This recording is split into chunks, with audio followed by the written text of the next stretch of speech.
او تاسو ګورئ د اهل سنت والجماعت په دې وخت کې د صحیح زه دا نه وایم چې دا یو کلي معیار دی خو یو خبره راته کوم هغه دا چې صحیح اهل سنت والجماعت چې بې چونو چرا سنیو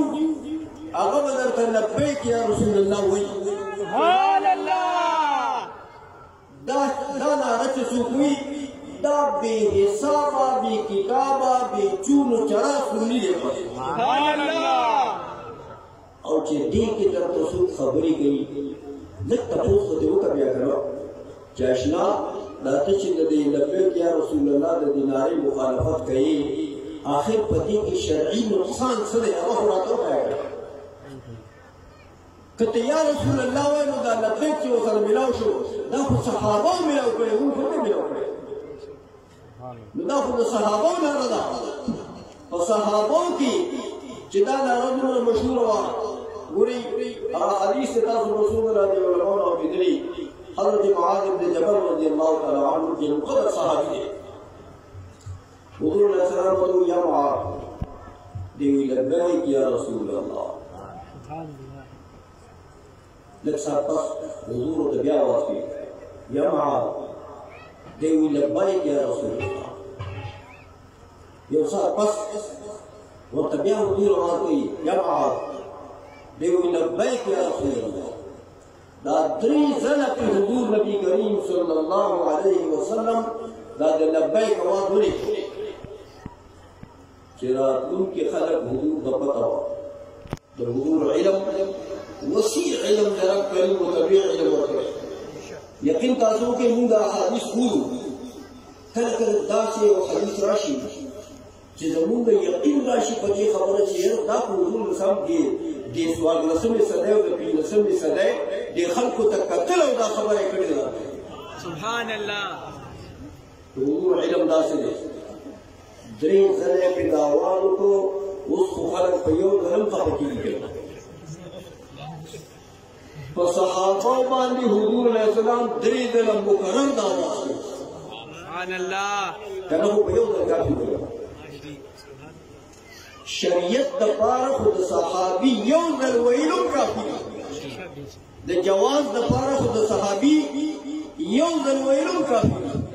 خو دا درې ځله چې وی چې راتلونکي خلک به راځي که نه هغوی به وایي چې دا بدعت دی یا دا سیاسي لاره ده یاره ته کله کله حیران شوه چې یو مسلمان دا خبره کوي او د یو مسلمان په خولې دا خبره راځي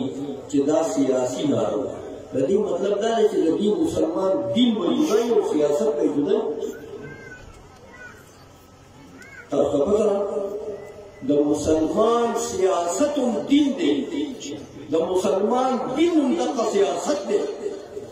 او سیاست دې ګپلي ته نه هم لازم په پاکستان کې چې کومې ګپلي کېږي دې دروغو ته دې فراډ ته دا چې زموږ سیاست پاړلی که مونږ سره لبي کوي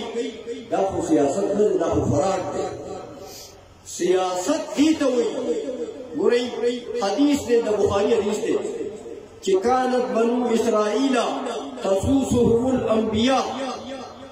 د بني اسرائیلو سیاسي لیډران چې وو هغه پیغمبران او د خپل قوم سیاست د څه شي نوم دی د خپل رعایت د خپل قوم د خیرخواهۍ نوم دی سیاست د رعایت او د قوم د خیرخواهۍ نوم دی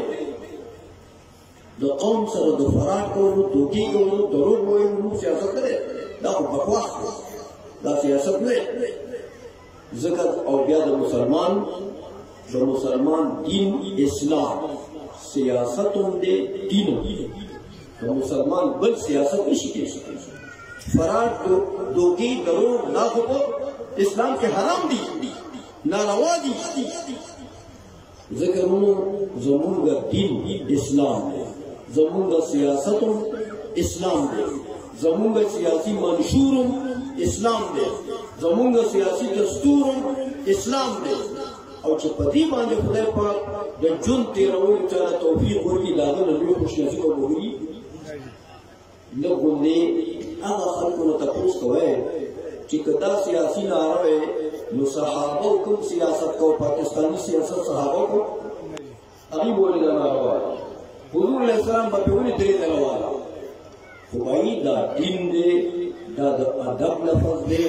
ګورې دا یا رسول الله په ټول وی کې نو دې لبیک سره خپل په څه جوړ کړل چې په دې لبیک خبرې یا رسول الله وی خو چې لبیک سره کې بس بیا خپش انکه لبیک معنا سو أُلِدُّ لَكَ الْبَابَيْنِ علماء ترجمه کوي چې چاته لبیک وای دا غي مطلب دا دی چې زستا په خدمت کې بار بار حاضر یم سبحان الله یو الله چې چاته لبیک وای دا غي مطلب څه دی چې زستا د خدمت کولو د پاره بار بار حاضر یم سبحان الله نو چې رسول الله ته مونږ دا لبیک نو وایو واخر وخره څه هغه څوک چې چاته وایو بل به چاته وایو د رسول الله نو وی سره په دنیا کې بل څوک شته نو هغه ته لبیک نو وایو هغه د خدمت لپاره موږ حاضرې ځان له شرم ګرو نو راته وایي چې چاته به وایو ورونو دا د مسلمانانو لپاره خوشاله نه وکړ چې مسلمان دل په دې باندې زړه په دې باندې باغ باشي نه چې په خپش الله جل جلاله دې موږ ته صحیح د حضور اسلام اتباع نصیب کی او د حضور اسلام صحیح محبت دې الله جل جلاله نصیب کی او چې چا په دې کې محبت خدای شته چې لا لبیک ناراوري کې راځو په دازوا سي باغ باشي دې خوشاله الله جل جلاله دې موږ خوشاله چې کوم خلک په خپکی یا غم دې په خوشاله دا دې لپاره موږ دعا کوو چې هغه الله جل جلاله دې ناره په حقیقت باندې کوي د دې په حقیقت نه کوي په اړه نه کوي چې دا نو چې دا لبیک سره خبره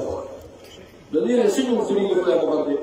الله جل جلاله دې موږ صحیح د حضور نبی کریم صلی الله علیه وسلم غلامان وګرځي او د حضور نبی کریم صلی الله علیه وسلم سره دې زموږ صحیح محبت نصیب کی او د حضور علیه السلام سره دې زموږ صحیح اتباع نصیب کی وصلی الله تعالی علی حبیبه سیدنا محمد